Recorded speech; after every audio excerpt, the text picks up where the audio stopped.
Kejohanan Norway Chess, tempat kelahiran Magnus Carlsen sedang berlangsung sekarang dan kita nak tengok pusingan 7, pusingan yang terbaru GM Pragnananda lawan GM Alireza. Kat sini putih dimainkan oleh Prag, dia bawa pawn ke E4 dibalas dengan pawn ke E5 oleh Alireza. Kita ada knight F3, serang pawn E5 dan seterusnya knight C6 lah, kawal pawn.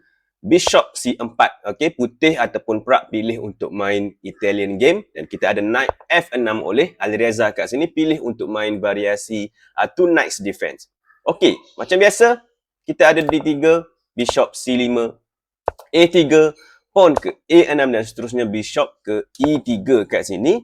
Tetapi hitam ataupun Alireza tak larikan Bishop dan tak makan. Okey, dia tolak pawn ke D6. Dan kat sini kalau untuk pemain amatur, okey, biasanya kita nak makanlah Bishop makan Bishop dan pawn makan Bishop supaya pawn tu tak berapa cantik dan dia berada kat tepi. Tetapi untuk seorang Grandmaster, ini adalah sesuatu yang bagus yang tak ada masalah pun sebab petak di 4 ni akan dikawal dengan sangat kuat. Jadi kat sini sebab itulah putih ataupun Prag tak makanlah Bishop tu. Okey, dia mainkan knight B ke D2 terlebih dahulu. Okey, kita ada castling 0-0 oleh hitam.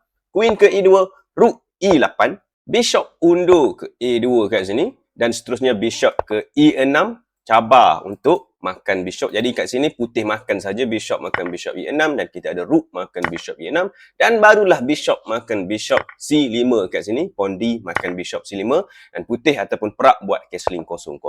Okey, kita ada H6, A4 dan seterusnya A5 tak bagi pawn tu untuk maju ke depan lagi. Knight C4 kat sini, kalau korang tengok ada tekanan ataupun pressure ke atas pawn di E5 kat situ. Queen D7, G3, B6 dan seterusnya, King ke G2.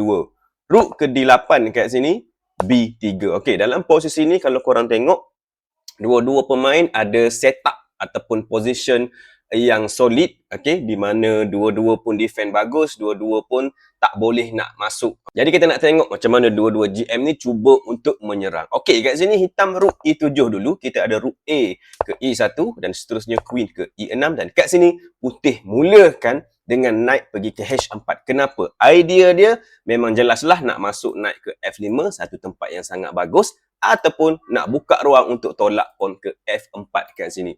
Okey, hitam kata tak boleh, dia gerak masukkan knight pergi ke D4 sambil serang queen, sambil serang pawn dan sambil kawal tempat yang knight nak pergi kat situ. Dia buat banyak benda.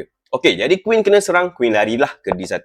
Kita ada Rook E ke D7 dan seterusnya knight ke E3 kat sini. Cuba pula untuk masuk ke salah satu tempat kat sinilah nanti. Okey, C6 oleh hitam dan kita ada knight ke F3 balik ke tempat asal.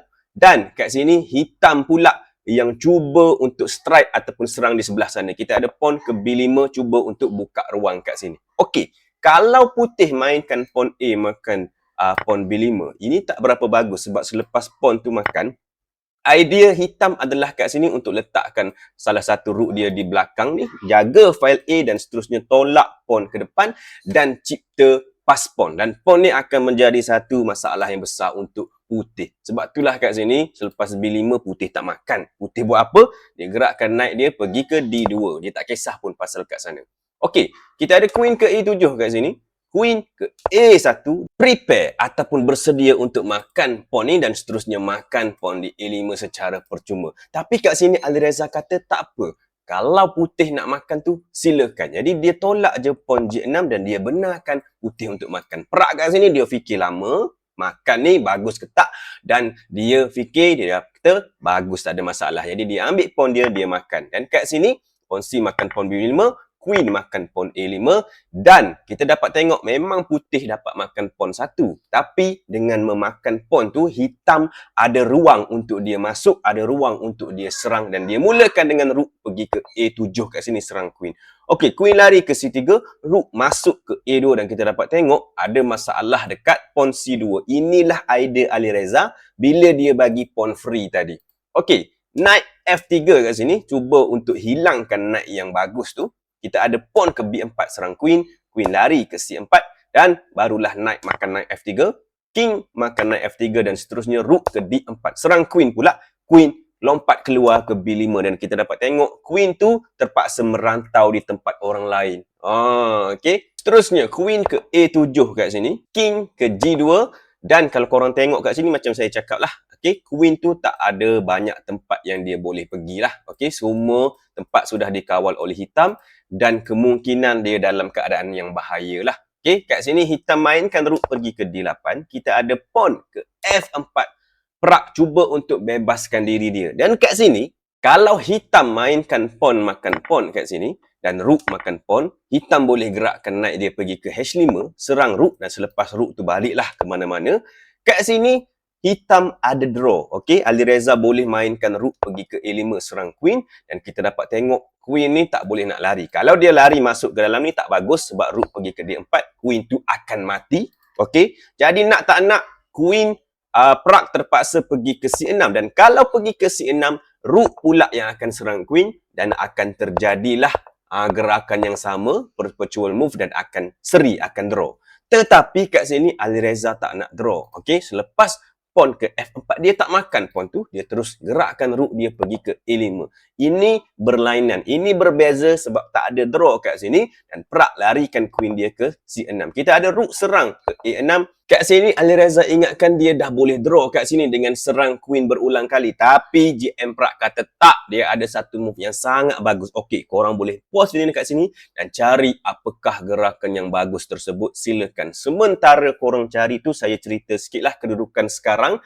Kalau sebelum game ni Alireza masih nombor 1, tetapi di game ni sebenarnya dia kalah selepas GM Prak buat gerakan yang bagus dan kedudukan nombor 1 sekarang diambil oleh GM Wesley So. Untuk kategori wanita pula, GM Bibi Sarah Ausabea sedang menghuni tangga nombor 1. Okey, kat sini apa gerakan dia? Move yang bagus ialah rook pergi ke A1. Ini sangat bijak. Okey, sebab apa? Sebab kalau rook makan queen, rook pun akan makan queen juga dan kita dapat tengok dengan kelebihan satu pawn yang putih ada, dengan rook pula yang ada kat sini, pawn ni pula yang nak makan pawn ni dan buka ruang untuk rook ni masuk dan join serangan. Ini adalah posisi yang sangat tak bagus untuk putih. Okey, jadi kat sini hitam cuba untuk rook makan rook A1 kat sini dan kita ada queen makan knight F6. Okey, memang rook tak boleh nak makan rook sebab apa? Sebab ini ada queen makan rook, ada check. Jadi tak sempat nak makan kat situ. Rook lari dulu pergi ke F8. Kat sini putih larikan rook dia pergi ke F2 dan kita ada pawn E makan pawn F4. Queen makan pawn F4 sambil nak serang makan pawn H6. Jadi H5 ditolak kat sini dan di posisi ini kita dapat tengok memanglah putih tak banyak buah. Ada knight dengan rook, lawan rook dengan rook. Tetapi posisi putih sangat bagus sebab ada pressure, tekanan kat sini. Knight boleh datang tolong, pawn juga ada lebih boleh maju dan sebagainya. Okey. Okey, kita sambung kat sini. Putih mainkan knight lompat ke D5 dengan idea nak masuk ke mana-mana petak yang dia mahu kat situ. Kita ada pawn ke F5 cuba untuk defend macam ni.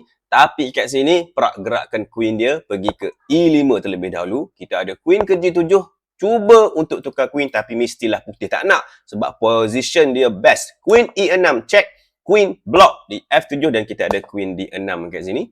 Queen G7 sekali lagi dan pawn makan pawn F5 kat sini. Okey, kalau rook makan pawn F5 ni tak baguslah sebab ini benarkan knight untuk lompat. Masuk dan buat fork kat situ, rook akan mati.